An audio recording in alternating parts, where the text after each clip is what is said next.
Al-Baqarah 2:10. Ya, tidak ada yang dinanti-nantikan orang beriman selain datangnya Tuhan. Kau baca kitab kau, Dek. Jangan kau sibuk ngurusin kitab kami orang Kristen, Dek. Kau sibuk kali di Komal Oten. Kau baca kitab kau, kacau. Memang otak kau udah kacau. Cuma ngeri kali. Halo, Andri. Halo. Halo, Ada yang mau ditanyakan, Bang? Iya, aku mau menanyakan tadi terkait tanggapan kakak soal tadi. Kayaknya aku masih belum mengerti ya soal tadi katanya berbahasa roh.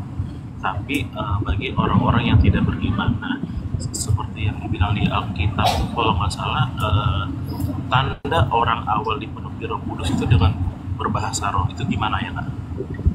Baca ayatnya.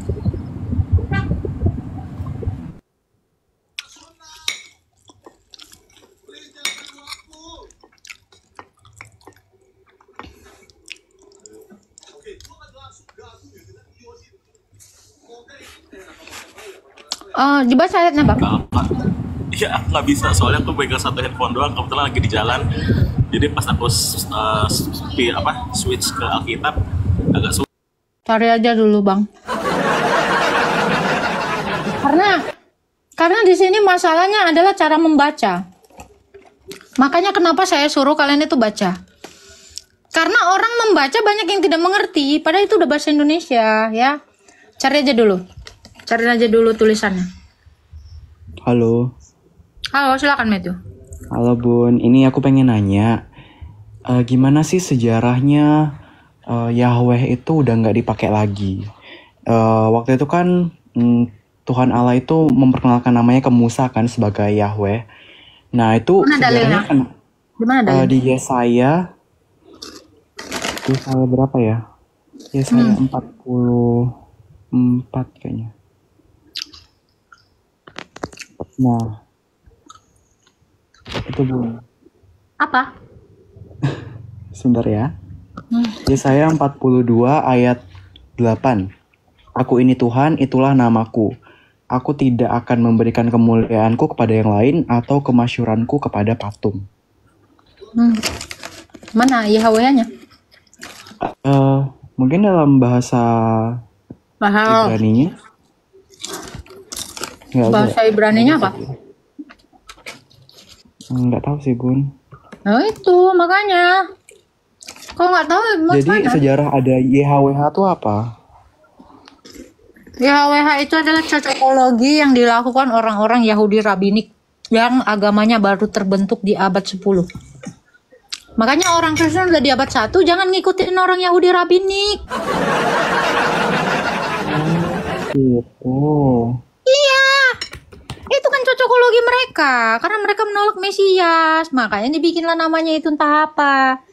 Jadi biar seolah-olah Yesus ini kayak nggak jadi beneran bukan Mesias yang dijanjikan itu. Itu kan ini loh. Terus orang Kristen inilah itulah aku bingung ya. Ini Maruk, apa bedanya sama RT sebelah? Ke Arab-Araban kalian. Kalian kalau mau jadi Kristen jangan kayak Yahudi-Yahudian. Nah, terus ini kan Yesaya bilang, aku ini Tuhan, itulah namaku. Jadi namaku ini apa? Jadi kayak kan kita Tuhan, kan Bunda bilang Tuhan kita nggak bernama. Terus nama yang di sini tuh maksudnya apa, Bun? Kalau boleh tahu. Mute, Bun. Oke. Bentar. Kan dia dikatakan, akulah Tuhan, itulah namaku. Jadi namanya siapa, Bun? Tuhan. Tapi kan Tuhan bukan nama, Bun. Ya dia itu Tuhan.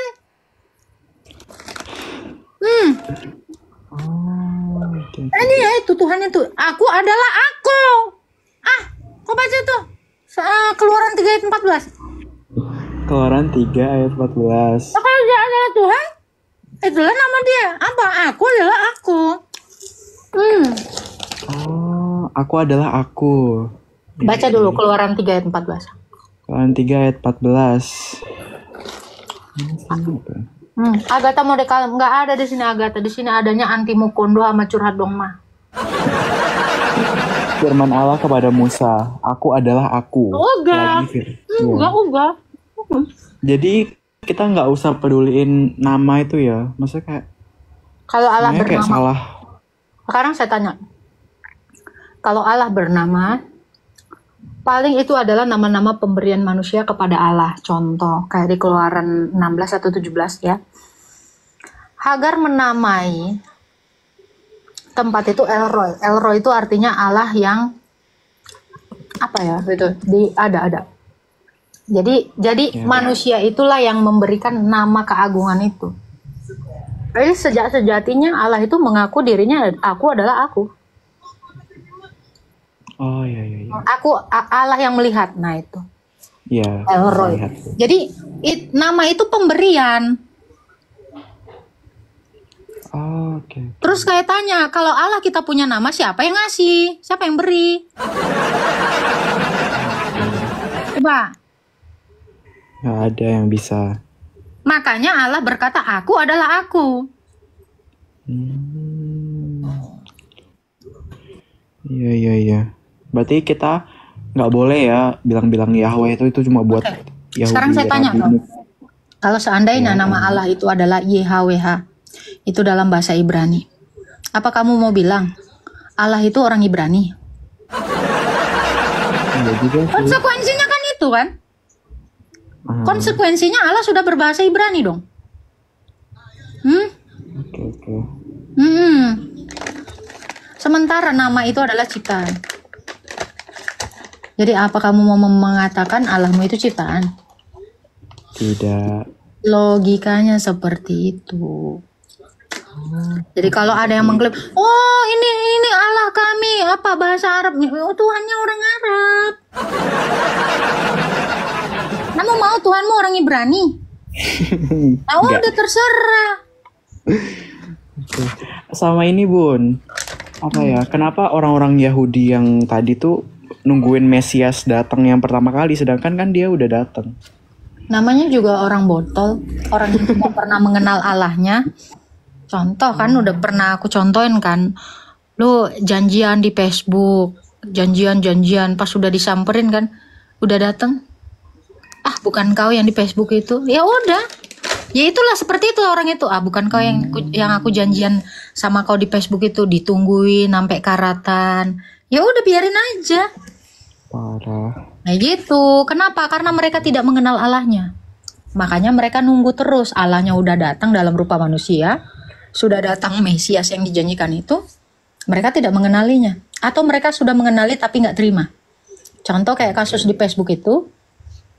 Janjian pas datang jelek, enggak jadi, bukan kau itu. Nah itu nggak mau terima. Nah Kristus itu seperti itu, mereka tuh tidak mau menerima. Mereka kan maunya raja seperti Daud yang wah gitu kan, padahal Yesus berkali-kali bilang kerajaanku bukan dari dunia ini tetapi dari sorga.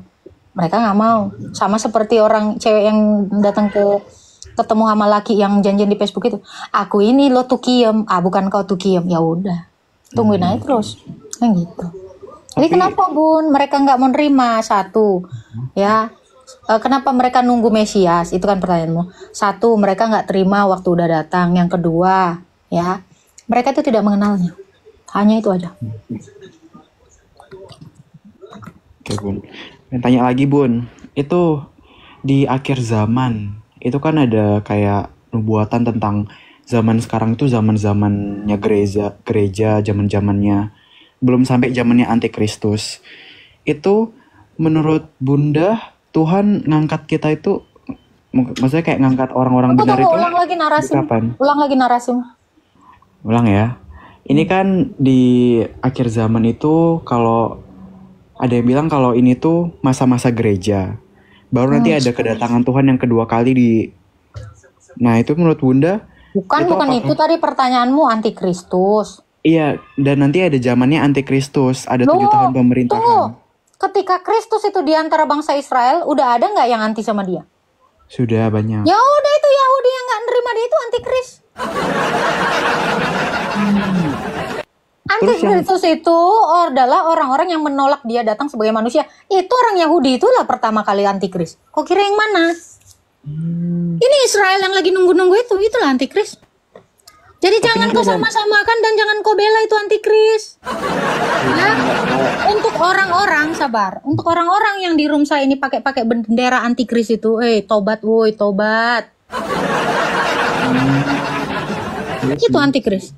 Ya, coba kamu baca. antikris. Yang tidak menerima dia datang sebagai manusia itulah antikristus. Yang menolak Bapa dan Anak itu juga antikris, ya kan? Tunggu ya.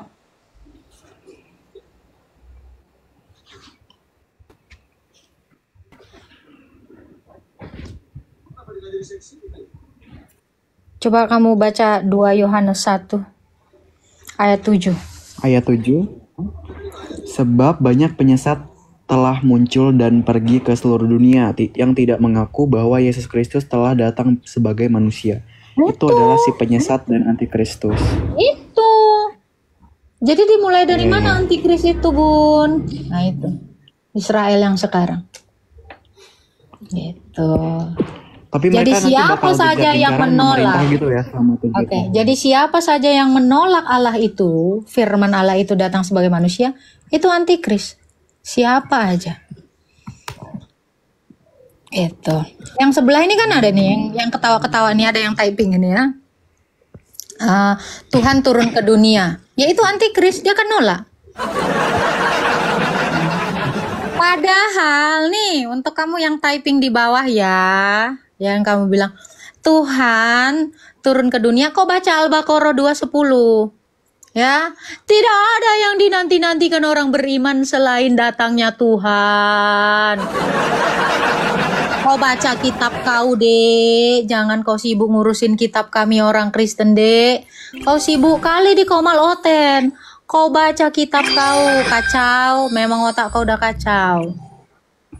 Ya, itu. Terus diganti jadi ajab. Nggak nyambung kau. Udahlah, capek aku kalau ngurusin Sama. orang. Ah, Oke, Bun.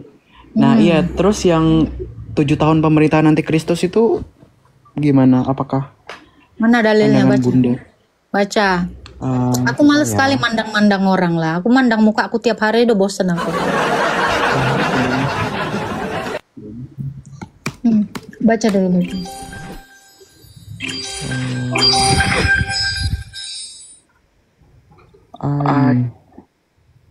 Kemudian diberikanlah kepadaku sebatang buluh seperti tongkat pengukur rupanya. Di mana itu dan- dalilnya?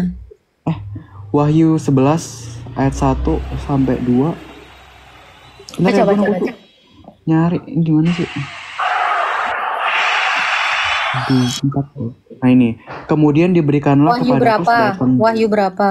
Wahyu 11 ayat 1 dan 2. Baca.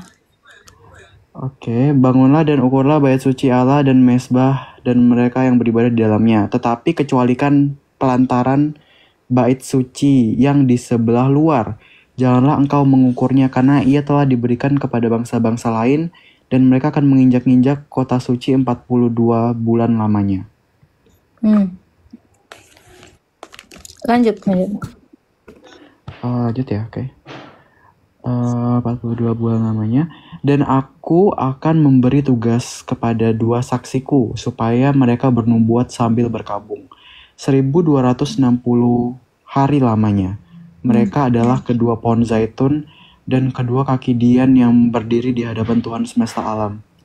Dan Oke. jikalau Oke, itu bicara tentang Henok dan Elia yang belum mati. Henok dan Mereka, Henok dan Elia nanti menjelang hari yang dahsyat itu, 2 saksi Allah ini akan diturunkan.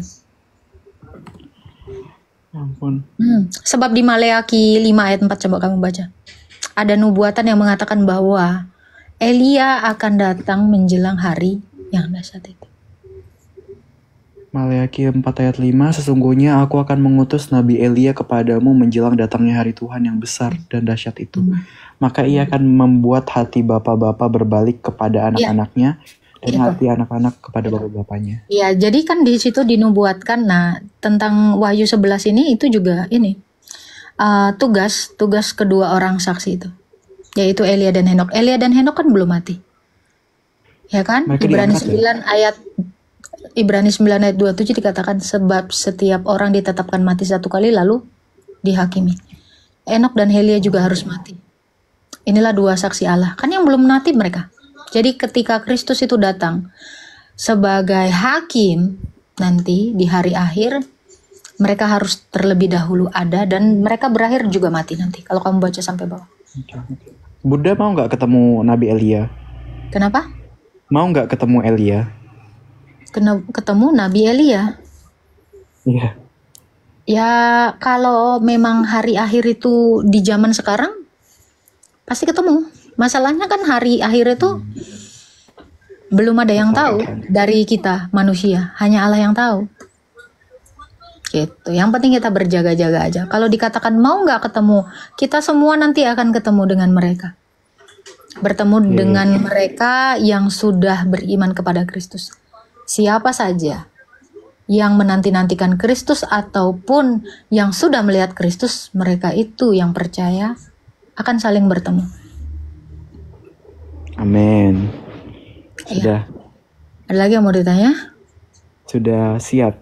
Oke. Tuhan Oke, memberkati. dadah. Tuhan Yesus memberkati. Dadah. Dadah.